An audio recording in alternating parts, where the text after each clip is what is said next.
السلام علیکم، کیسے ہیں بیٹا؟ آپ لوگ ٹھیک ہیں؟ امید کرتا ہوں آپ لوگ خیریت سے ہوں گے۔ کلاس 9 آج ہمارا لیکچر ترجمہ قرآن میں سورۃ الحج کا ہے، اور اس سے پہلے ہم نے اپنی 3 صورتیں کمپلیٹ کر لی ہیں۔ امید کرتا ہوں آپ لوگوں نے اچھے سے اسے دیکھ لیا ہوگا، انڈرسٹینڈ کر لیا ہوگا، اور اگر اس سے ریلیٹڈ آپ کچھ پوچھنا چاہتے ہیں تو آپ ضرور پوچھیے گا، ٹھیک ہے؟ تو آج ہماری پاس سورۃ حج ہے، پیج نمبر 48، اور یہاں سے آج ہم اس کا یہ سٹارٹ کریں گے، ٹھیک ہے؟ تو کچھ اہم چیزیں میں یہاں پہ آپ کو بتا دیتا ہوں۔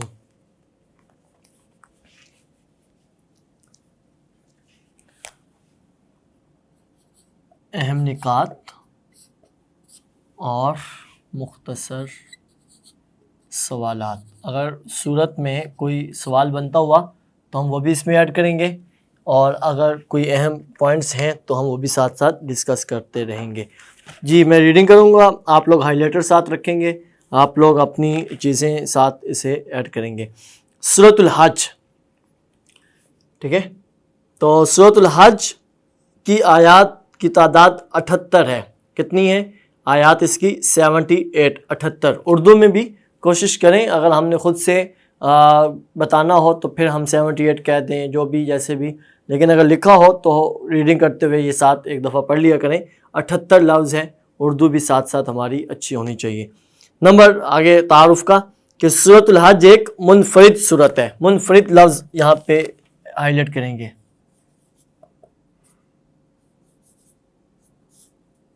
منفرد صورت، منفرد کا مطلب یہ ہے کہ یہ ایک انوکھی، یہ ایک الگ صورت ہے۔ اس میں کیا انفرادیت ہے اس کی کہ اس کا کچھ حصہ مدنی ہے اور کچھ مکی۔ اب قرآن پاک کی صورتیں جب ہم پڑھتے ہیں تو اس میں ہمیں یہ پتہ چلتا ہے کہ کچھ صورتیں مکی ہیں، کچھ مدنی ہیں، اور لیکن یہاں ایک نئی چیز اگر ہمیں پہلے سے نہیں پتہ تھا تو ہم سمجھیں گے کہ نئی بات ہے۔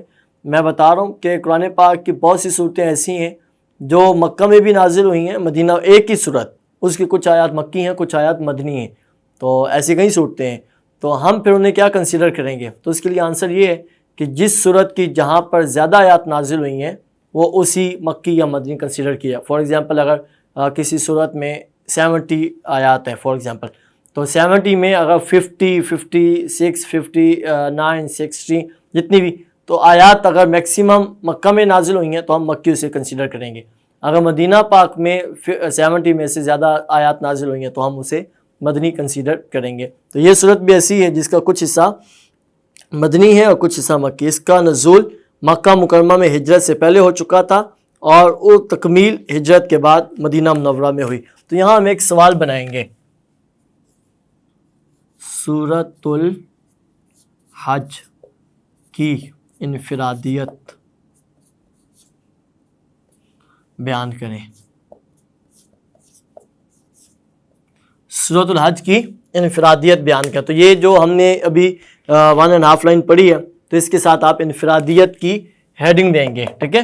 تو ہمیں آنسر ایزی رہے گا۔ جب ہم ایڈیشنل شارٹ کویشچن اگر پیپر میں آ گیا تو ہم اس میں بھی ایڈ کریں گے، لانگ میں بھی ہم اگر ہیڈنگ ایڈ کرنی ہوگی تو ہم یہ کریں گے۔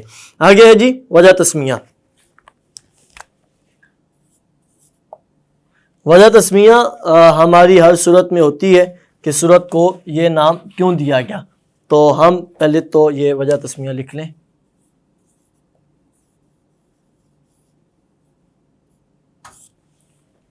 وجہ تسمیہ، اس صورت میں بتایا گیا کہ حج حضرت ابراہیم علیہ السلام کے زمانے میں کس طرح شروع ہوا۔ حج کا لفظ تو صورت میں ہے، لیکن حضرت ابراہیم علیہ السلام کا نام ہائی لائٹ کرنا ہے۔ حج کس کے زمانہ میں شروع ہوا، کون سے نبی کے؟ تو حضرت ابراہیم ہائی لائٹ کریں گے، اور اس کے بنیادی ارکان کیا ہیں۔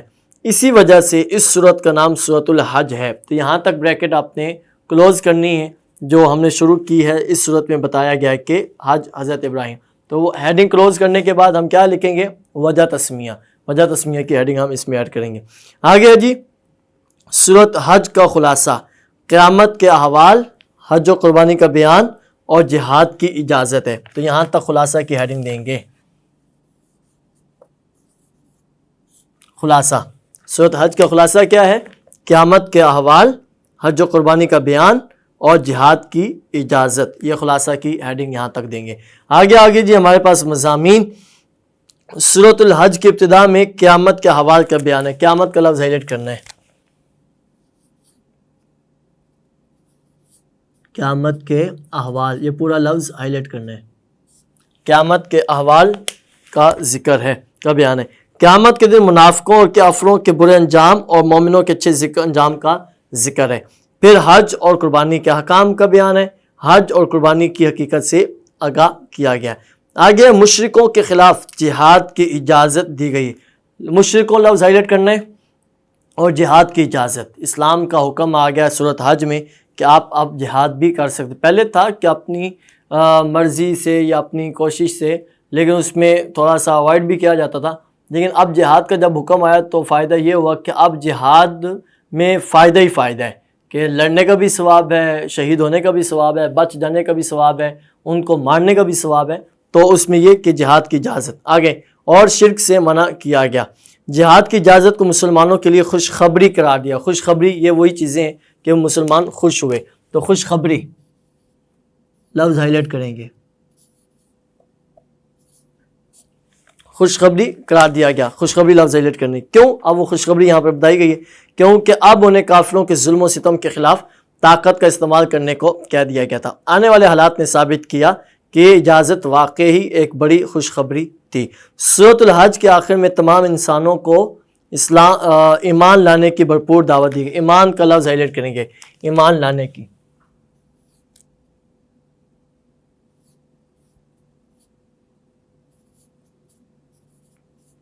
ایمان لانے کی دعوت دی گئی ہے. ٹھیک ہے.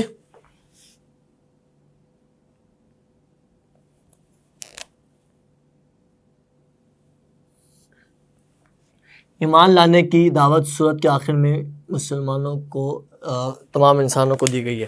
ایمان لانے کی دعوت دی گئی ہے. آگے پھر بتایا گیا کہ اللہ تعالیٰ نے فرشتوں اور انسانوں میں سے جس کو چاہا پیغام پہنچانے کے لیے منتخب فرمایا. اللہ تعالیٰ کی مرضی ہے. اللہ نے انسانوں کو بھی اور فرشتوں کو بھی. فرشتے اللہ کا پیغام لاتے ہیں نبیوں تک، انسانوں تک. انسان بھی، نبی بھی انسان ہے.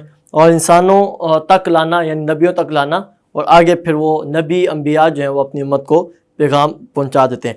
ایمان والوں کو عمل صالح اور امت کی ذمہ داری ادا کرنے کا حکم دیا گیا. عمل صالح لفظ ہائلائٹ کرنا ہے. ٹھیک ہے. آگے جی علمی عملی نکات. سورۃ الحج کے مطالعہ سے جو علمی و عملی نکات معلوم ہوتے ہیں ان میں سے چند یہ ہیں. نمبر 1، قیامت کا دن ایک نہایت سخت اور ہولناک دن ہوگا. سخت اور ہولناک دونوں لفظ ہائلائٹ کرنے ہیں. آگے ہے جی کہ جو لوگوں کے ہوش اڑا دے گا. ہوش کا لفظ ہائلائٹ کرنا ہے. آگے نمبر 2، شیطان کی پیروی کرنے والے دنیا میں گمراہی اور آخرت میں عذاب میں ہوں گے. گمراہی کا لفظ ہائلائٹ کرنا ہے اور عذاب کا لفظ ہائلائٹ کرنا. دنیا میں کیا ہوگا؟ گمراہ رہیں گے اور آخرت میں کیا ہوگا؟ عذاب ہوگا. نمبر 3، شرک کے لیے کوئی دلیل نہیں. شرک کا لفظ یہاں پہ ہائلائٹ کریں گے. شرک کا چلیں یہاں پہ سوال نہیں، اگلا ایک سوال بنے گا. تو شرک کے لیے کوئی دلیل نہیں ہے. نمبر 4، منافقین اللہ تعالیٰ کی عبادت کنارے کنارے لفظ ہائلائٹ کرنے. کنارے کنارے رہ کر کرتے ہیں اور دنیا کے فائدے پر خوش ہوتے ہیں اور نقصان پر دین سے دور ہو جاتے ہیں. تو یہاں ایک سوال ہم بنا سکتے ہیں. کوشچن نمبر 2، سورۃ حج کے مطابق منافقین کا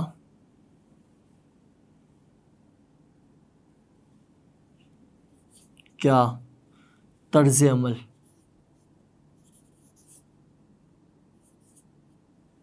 یا سورۃ الحج کے مطابق یا سورۃ الحج میں منافقین کا کیا طرز عمل بیان کیا گیا. ٹھیک ہے، ہم یہ سوال بنائیں گے.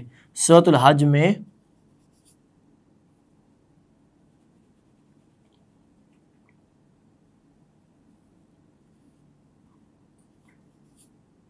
منافقین کا کیا طرز عمل بیان کیا گیا ہے. تو یہ پوری اسٹیٹمنٹ اور یہ پوائنٹ اس میں ایڈ کریں گے.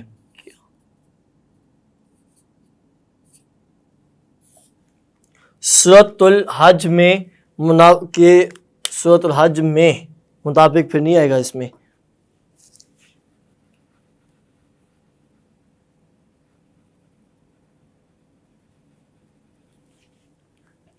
جی سورۃ الحج میں منافقین کا کیا طرز عمل بیان کیا گیا، تو یہ پورا آئے گا۔ منافقین اللہ تعالیٰ کی عبادت کنارے کنارے رہ کر کرتے ہیں اور دنیا کے فائدے پر خوش ہوتے ہیں اور نقصان پر دین سے دور ہو جاتے ہیں۔ آگے جی نمبر 5، ساری کائنات اللہ تعالیٰ کے حضور سجدہ ریز ہے۔ سجدہ ریز لفظ ہائلائٹ کرنا ہے کہ ہر چیز کائنات میں پائی جاتی ہے، اور چاہے وہ انسان ہے، چاہے وہ حیوان ہیں، چاہے وہ جاندار ہیں، بے جان ہیں، سورج، چاند، ستارے، درخت، پودے، پہاڑ، یہ ساری چیزیں اللہ تعالیٰ کی مخلوق ہیں۔ تو ہر ایک کسی نہ کسی اپنے انداز سے اللہ تعالیٰ کے سامنے پیش ہوتی ہے، سجدہ ریز ہے۔ سجدہ ریز ہائلائٹ کرنے۔ نمبر 6، اللہ تعالیٰ ان کی مدد فرماتا ہے جو اللہ تعالیٰ کے دین کی مدد کرتے ہیں۔ اللہ تعالیٰ کے دین کا لفظ ہائلائٹ کرنا ہے۔ اللہ تعالیٰ کن کی مدد کرتا ہے؟ جو اس کے دین کی مدد کرتے ہیں۔ تو یہاں تک یہ ہمارا کام کمپلیٹ ہے۔ ہم نے اسے اچھے سے انڈرسٹینڈ کرنا ہے کہ سورت کی اہم نکات کیا ہیں، کہ منفرد سورت ہے سورۃ الحج۔ پوری اس 9th کی بک میں ایسی اور کوئی سورت نہیں آئے گی۔ آئی تھنک قرآن پاک میں بھی کم ہی ہے، اس میں یہ کہ یہ سورت منفرد، اس کی ہمیں یہ بات پتہ چل گئی۔ آگے وجہ تسمیہ، خلاصہ، قیامت کے حوال، خوشخبری، ایمان لانے، یہ کچھ لفظ ہم نے ہائلائٹ کرنے ہیں، اور پھر اس سے آگے اس میں ہم نے 2 سوال بنائے ہیں، تو ہمیں یہ اچھے سے انڈرسٹینڈ کرنا ہے۔ اور باقی انشاءاللہ ہم اگلے لیکچر میں اگلی ایک سورت جو ہماری سورۃ الحج کی آیات ہیں وہ ہم ڈسکس کریں گے، ہم اسے ڈیٹیل کریں گے، اور اس سے پہلے آپ نے یہ ساری چیزیں اچھے سے یاد کرنی ہے۔ ٹھیک ہے بیٹا؟ اوکے بیٹا، اللہ حافظ۔